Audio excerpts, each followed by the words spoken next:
Magandang araw mga bata! Para sa ating unang araw, pakikibahagi sa mga gawaing panrelihiyon o paniniwala ng pamilyang kinabibilangan.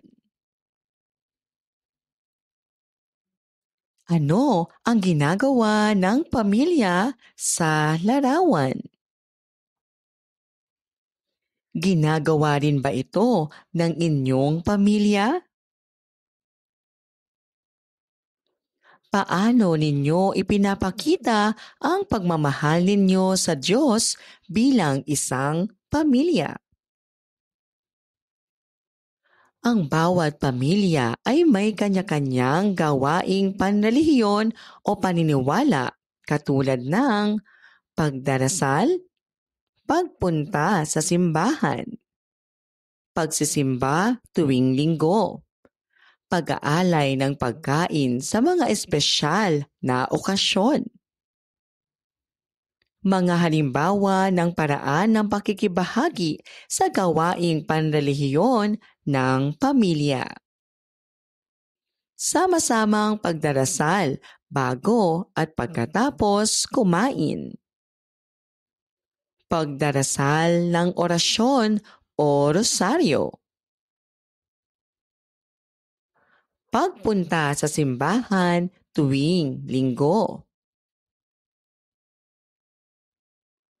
Pagdiriwang ng kapistahan. Pagbibigay tulong sa nangangailangan bilang gawaing panrelihiyon. Kapag ang isang bata ay nakikibahagi sa mga gawaing panrelihiyon ng pamilya, natututo siyang maging disiplinado, may respeto, at may takot sa Diyos. Ang mga gawaing ito ay nagiging paraan upang mas mapalapit sa Diyos at magkaroon ng pagkakaisa ang pamilya. Ang pamilya ni Mira. Si Mira ay laging nakikita ang kanyang pamilya na nagdarasal tuwing gabi. Kahit lagi niyang nakikita na sabay-sabay silang nagdarasal, ayaw niyang sumama sa kanyang pamilya.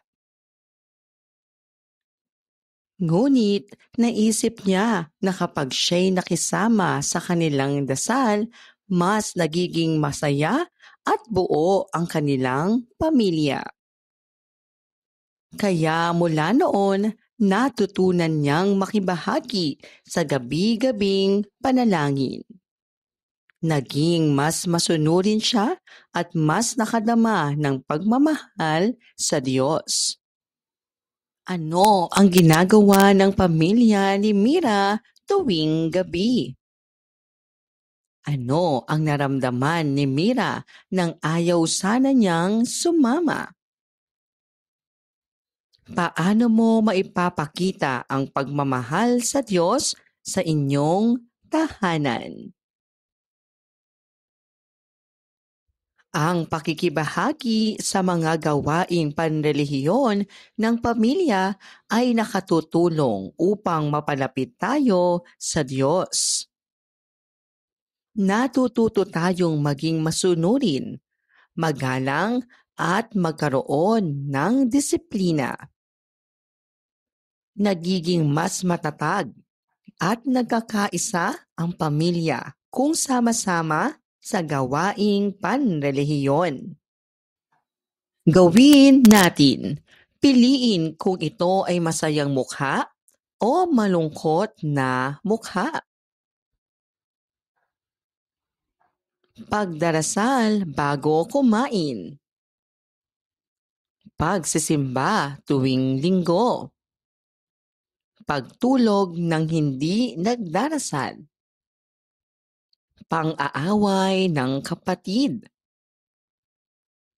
Pagrorosaryo tuwing gabi. Gawin natin. Isulat ang tama kung wasto ang sinasaad ng mga sitwasyon at mali naman kung hindi.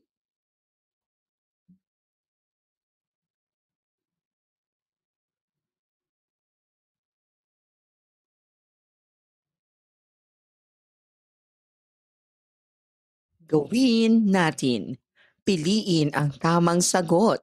Isulat lamang ang letra ng sagot. Ano ang ginagawa ng pamilya upang makipag-ugnayan sa Diyos? Ano ang natutuhan ng bata kapag nakikibahagi sa gawaing panrelihiyon? Ano ang dapat gawin bago kumain? Alin sa mga ito ang hindi pakikibahagi sa gawaing panrelihiyon? Ano ang dulot ng pakikibahagi sa gawaing panrelihiyon ng pamilya? Laging tandaan, ang pakikibahagi sa gawaing panrelihiyon ay pagpapakita ng pagmamahal at pananampalataya sa Diyos. Ang pamilya na nagdarasal ng sabay-sabay ay nagmamahalan at nagkakaisa.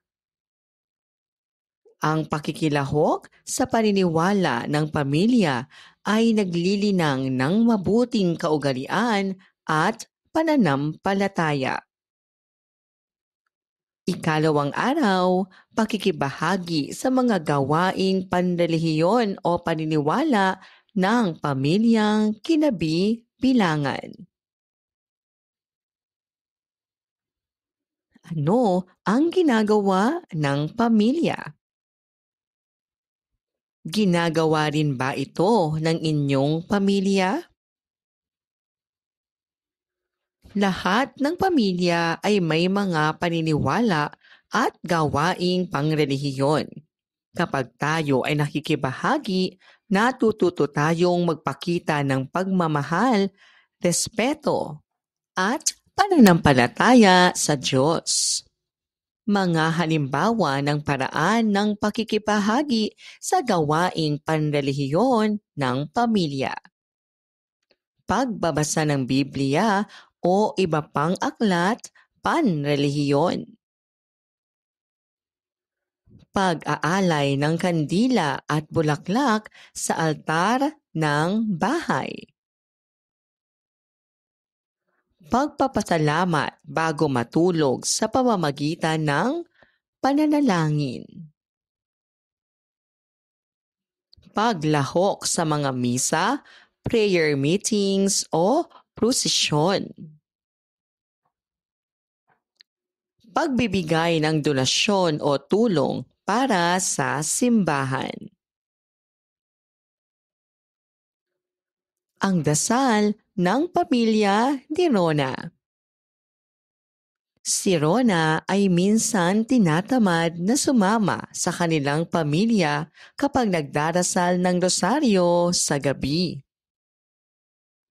Ngunit isang araw, nakita niya ang saya ng kanyang mga magulang at kapatid na sabay-sabay na nagdarasal. Sumama siya at nadama ang katahimikan at pagmamahalan sa kanilang pamilya. Napagtanto niya na ang simpleng pakikibahagi sa panalangin ay nagpapalapit sa kanila sa Diyos. Ano ang ginagawa ng pamilya ni Rona tuwing gabi? Ano ang naramdaman ni Rona noong sumama siya sa pagdarasal? Bakit mahalaga ang sama-samang pagdarasal ng pamilya? Ano ang paraan ng inyong pamilya upang ipakita ang pananampalataya sa Diyos? Ang pamilyang nagdarasal ng sabay-sabay ay mas nagmamahalan at nagkakaisa.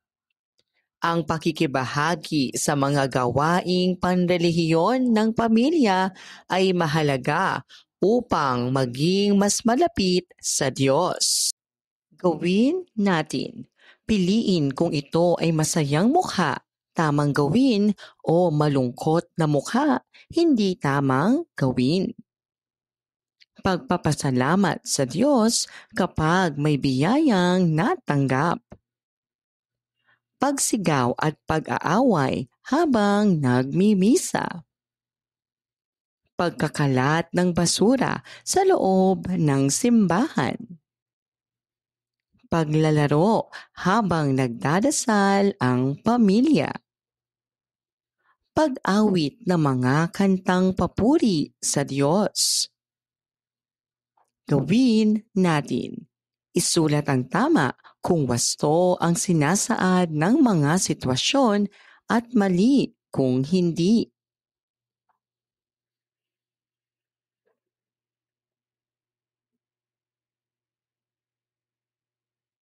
Laging tandaan, ang dasal at sama-samang pananampalataya ay nagbubunga ng kapayapaan, pagkakaisa at pagmamahalan. Kung ang pamilya ay sama-samang nananalangin, ito'y nagiging mas matatag.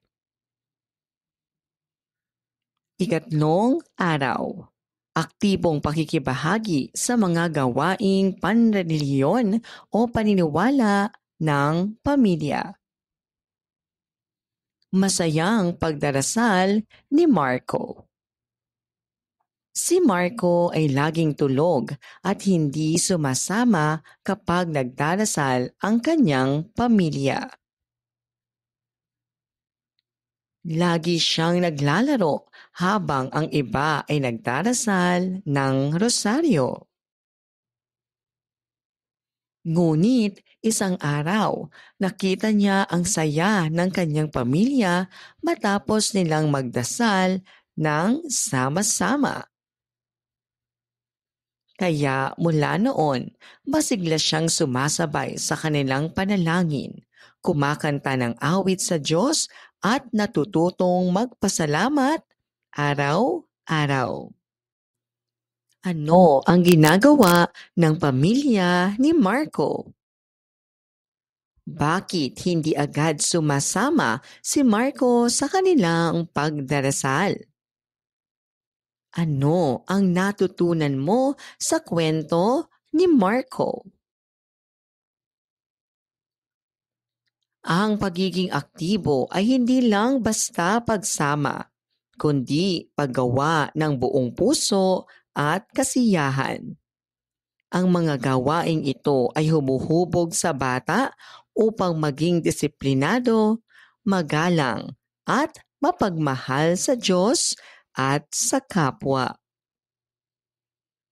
Mga halimbawa ng pagiging aktibo sa gawaing panrelihiyon ng pamilya. Masayang pagsama sa pagsisimba tuwing linggo. Pagdarasal ng may pagkikinig at hindi paglalaro habang nagdarasal.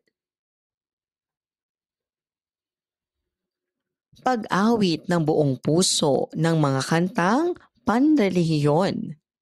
Paglilinis at pag-aayos ng altar sa bahay.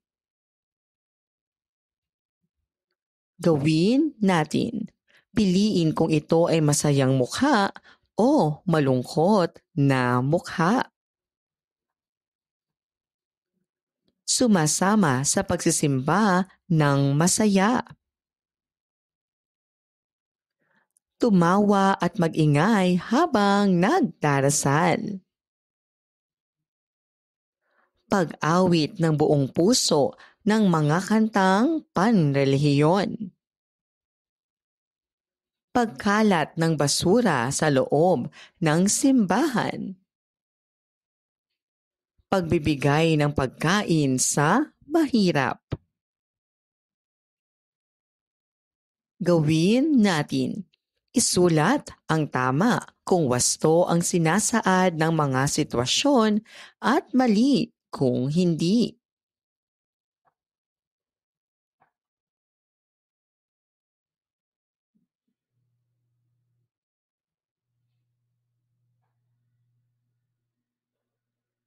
Gawin natin. Piliin ang tamang sagot. Isulat lamang ang letra ng sagot. Ano ang dapat gawin kapag nagdarasal ang pamilya? Paano mo maipapakita ang pagiging aktibo sa pagsisimba? Ano ang hindi halimbawa ng pagiging aktibo sa paniniwala ng pamilya? Ano ang natutulungan ng pagiging aktibo sa gawaing panrelihiyon? Ano ang mararamdaman ng pamilya kung sama-sama silang nagdarasal? Laging tandaan, ang aktibong pakikilahok sa gawaing panrelihiyon ay isang paraan ng pagpapakita ng pananampalataya at pagmamahal sa Diyos. Ang pamilya na sama-samang nagdarasal at nagsasagawa ng paniniwala ay nagiging mas matatag at nagmamahalan. Ikaapat na araw, pakikiisa sa gawaing panrelihiyon ng pamilya. Ano ang madalas ninyong ginagawa ng pamilya mo tuwing linggo? Nakaranas na ba kayong sumama sa isang prosesyon? Ang pakikiisa sa mga gawaing panrelihiyon ng pamilya ay nakikita sa kusang pagtulong at pagbibigay ng oras. Ito ay nagpapakita ng pagmamahal, pananampalataya at pagkakaisa ng pamilya. Sa pamamagitan nito, natututo tayong maging mas malapit sa Diyos at sa isa't isa. Mga halimbawa ng pakikiisa sa gawaing panrelihiyon ng pamilya. Pagtulong bilang choir o altar server. Pagbabasa ng Biblia at pagbabahagi ng natutunan. Pagpapatawad at pakikipagkasundo sa mga nakaalitan. Pagpapakita ng kabutihan at paggalang sa kapwa. Pagsasama ng pamilya sa mga outreach program ng simbahan. Gawin natin. Isulat ang tama kung wasto ang sinasaad ng mga sitwasyon at mali kung hindi.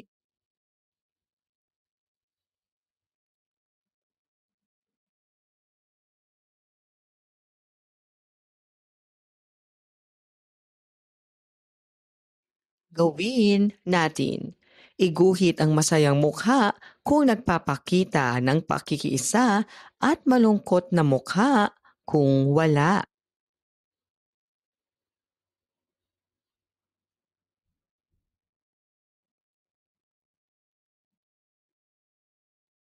Laging tandaan, ang pakikiisa sa gawaing panrelihiyon ay pagmamahal sa Diyos at sa pamilya. Kung ang pamilya ay nagkakaisa sa pananampalataya, nagiging mas matatag ito sa harap ng anumang pagsubok. Maraming salamat po sa inyong panonood at pakikinig. Hanggang sa muling pag-aaral ng asignaturang GMRC.